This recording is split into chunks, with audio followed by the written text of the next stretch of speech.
Hello everyone, welcome to the aspirant life channel. ನೀವು UPSC exam start ಮಾಡಬೇಕು ಅಂತ ಯೋಚನೆ ಮಾಡ್ತಿದ್ದೀರಾ, ಅಥವಾ IAS ಆಫೀಸರ್ ಆಗಬೇಕು ಅಂತ ಡ್ರೀಮ್ ಇದೆಯಾ?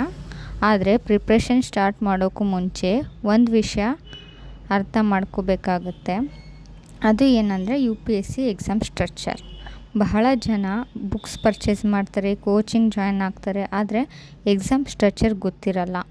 ಸೊ ಇವತ್ತಿನ ಒಂದು ವಿಡಿಯೋದಲ್ಲಿ ನಾನು ಕಂಪ್ಲೀಟ್ UPSC ಎಕ್ಸಾಮ್ ಸ್ಟ್ರಕ್ಚರ್ ಬಗ್ಗೆ ಬಿಗಿನರ್ ಫ್ರೆಂಡ್ಲಿಯಾಗಿ ಎಕ್ಸ್ಪ್ಲೇನ್ ಮಾಡ್ತೀನಿ. So let's get started into the video.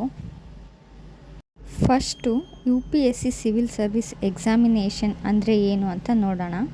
ಈ ಎಕ್ಸಾಮ್ 3 ಸ್ಟೇಜಸಲ್ಲಿ ನಡೆಯುತ್ತೆ. ಫಸ್ಟ್ ಸ್ಟೇಜ್ ಬಂದುಬಿಟ್ಟು ಪ್ರಿಲಿಮ್ಸ್ ಕ್ಲಿಯರ್ ಆದಮೇಲೆ ಮಾತ್ರ ಮೇನ್ಸ್ಗೆ ಹೋಗೋಕ್ಕೆ ಅವಕಾಶ ಇರುತ್ತೆ.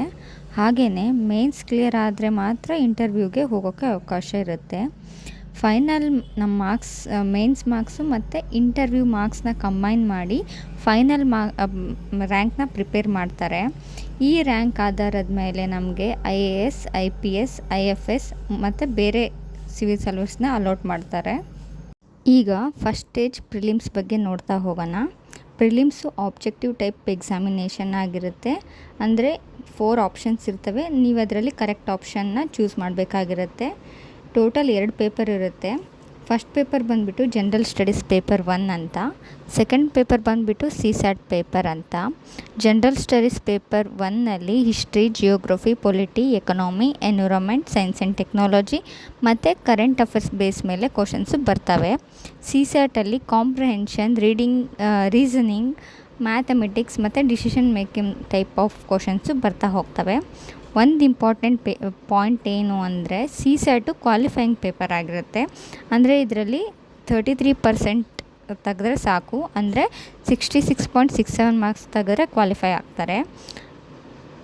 ಆದರೆ ಜನರಲ್ ಸ್ಟಡೀಸ್ ಪೇಪರು ತುಂಬ ಇಂಪಾರ್ಟೆಂಟ್ ಆಗಿರೋ ಪೇಪರ್ ಆಗಿರುತ್ತೆ.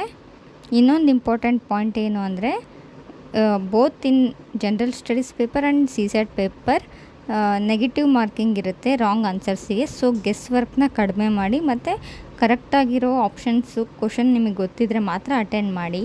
ಪ್ರಿಲಿಮ್ಸ್ ಮಾರ್ಕ್ಸು ಫೈನಲ್ ರ್ಯಾಂಕಿಗೆ ಆ್ಯಡ್ ಆಗಲ್ಲ. ಇದು ಜಸ್ಟ್ ಒಂದು ಸ್ಕ್ರೀನಿಂಗ್ ಸ್ಟೇಜ್ ಟೆಸ್ಟ್ ಆಗಿರುತ್ತೆ. ಪ್ರಿಲಿಮ್ಸ್ ಕ್ವಾಲಿಫೈ ಆದಮೇಲೆ ನೆಕ್ಸ್ಟ್ ಸ್ಟೇಜ್ ಬಂದುಬಿಟ್ಟು ಮೇನ್ಸ್ ಆಗಿರುತ್ತೆ. Mains paper completely different paper ಆಗಿರುತ್ತೆ. ಇಲ್ಲಿ MCQs ಇರಲ್ಲ, ಇಲ್ಲಿ ಆನ್ಸರ್ ರೈಟಿಂಗ್ ಬರಿಬೇಕಾಗಿರುತ್ತೆ. ಅಂದರೆ ಡಿಸ್ಕ್ರಿಪ್ಟಿವ್ ಎಕ್ಸಾಮಿನೇಷನ್ ಆಗಿರುತ್ತೆ. ಮೇನ್ಸಲ್ಲಿ ಟೋಟಲ್ಲು 9 ಪೇಪರ್ಸ್ ಬರ್ತವೆ. ಅದರಲ್ಲಿ ಲ್ಯಾಂಗ್ವೇಜ್ ಪೇಪರ್ಸು ಕ್ವಾಲಿಫೈಯಿಂಗ್ ಆಗಿರುತ್ತೆ, 300 ಮಾರ್ಕ್ಸಿಗಿರುತ್ತೆ. 75 ಮಾರ್ಕ್ಸ್ನ ನೀವು ತೊಗೋಬೇಕಾಗಿರುತ್ತೆ. ಎಸ್ಸೆ ಪೇಪರ್ ಇರುತ್ತೆ, ಅದು ಬಂದುಬಿಟ್ಟು 250 ಮಾರ್ಕ್ಸಿಗಿರುತ್ತೆ. ಜನರಲ್ ಸ್ಟಡೀಸ್ ಪೇಪರು 4 ಇರ್ತವೆ, GS 1, 2, 3, 4 ಅಂತ. ಇವು ಕೂಡ ಈಚ್ ಪೇಪರು 250 ಮಾರ್ಕ್ಸಿಗಿರ್ತವೆ. ನೆಕ್ಸ್ಟ್ ಬಂದುಬಿಟ್ಟು ಆಪ್ಷನಲ್ ಸಬ್ಜೆಕ್ಟ್ ಪೇಪರ್ಸ್ ಇರ್ತವೆ, 2 ಪೇಪರು. ಇವು ಎರಡೂ ಕೂಡ ಈಚ್ ಪೇಪರ್ 250 ಮಾರ್ಕ್ಸಿಗಿರುತ್ತೆ. UPSCಯಲ್ಲಿ ಫ್ಯಾಕ್ಟ್ಸ್ ಮಾತ್ರ ಮ್ಯಾಟ್ರ್ ಆಗಲ್ಲ, ನಿಮ್ಮ understanding, analysis, presentation, answer writing skills ಇವೆಲ್ಲ ಮ್ಯಾಟ್ರ್ ಆಗುತ್ತೆ. ಮೋಸ್ಟ್ ಇಂಪಾರ್ಟೆಂಟ್ ಪಾಯಿಂಟ್ ಏನಂದರೆ mains marks direct final merit ಲಿಸ್ಟ್ಗೆ ಕೌಂಟ್ ಆಗುತ್ತೆ. ಸೊ ಪ್ರಿಪ್ರೇಷನ್ನಲ್ಲಿ ಮ್ಯಾಕ್ಸಿಮಮ್ ಫೋಕಸ್ ನಿಮ್ಮದು ಮೇನ್ಸ್ ಮೇಲೆ ಇರಬೇಕಾಗಿರುತ್ತೆ. ಮೇನ್ಸ್ ಕ್ವಾಲಿಫೈ ಆದಮೇಲೆ ಫೈನಲ್ ಸ್ಟೇಜ್ ಬಂದುಬಿಟ್ಟು ಇಂಟರ್ವ್ಯೂ. ಆಫಿಷಿಯಲಿ ಇದನ್ನು ಪರ್ಸ್ನಾಲಿಟಿ ಟೆಸ್ಟ್ ಅಂತ ಕರೀತಾರೆ.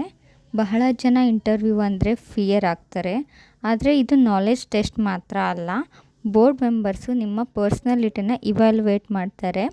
ನಿಮ್ಮ ಕಾನ್ಫಿಡೆನ್ಸ್ ಹೇಗಿದೆ, ಪ್ರೆಷರ್ ಸಿಚುವೇಷನಲ್ಲಿ ನೀವು ಡಿಸಿಷನ್ಸ್ನ ಹೇಗೆ ತೊಗೊತೀರಾ, ಕಮ್ಯುನಿಕೇಷನ್ ಸ್ಕಿಲ್ಸ್ ಹೇಗಿದೆ, ಮತ್ತು ನಿಮಗೆ ಸೊಸೈಟಿ ಬಗ್ಗೆ ಅವೇರ್ನೆಸ್ ಇದೆಯಾ, ಅಥವಾ ನೀವು ಹಾನೆಸ್ಟಾಗಿ ಆನ್ಸರ್ ಕೊಡ್ತೀರಾ ಇಲ್ವೋ, ಇವನ್ನೆಲ್ಲ ನೋಡ್ತಾರೆ.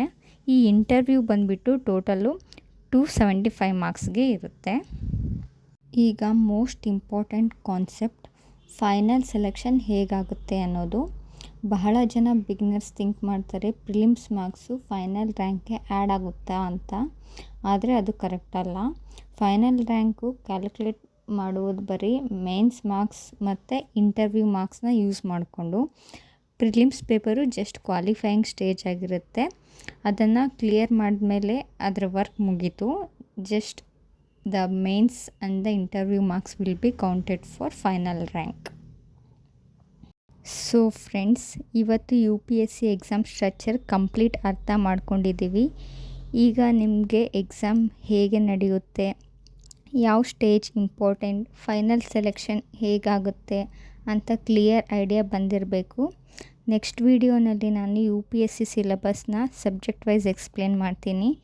ಈ ವಿಡಿಯೋ ನಿಮಗೆ ಯೂಸ್ಫುಲ್ ಅನಿಸಿದರೆ ಪ್ಲೀಸ್ ಲೈಕ್ ಮಾಡಿ, ಸಬ್ಸ್ಕ್ರೈಬ್ ಮಾಡಿ ಮತ್ತು ನಿಮ್ಮ ಫ್ರೆಂಡ್ಸ್ ಜೊತೆ ಶೇರ್ ಮಾಡಿ. Thank you for watching. Meet you in the next video.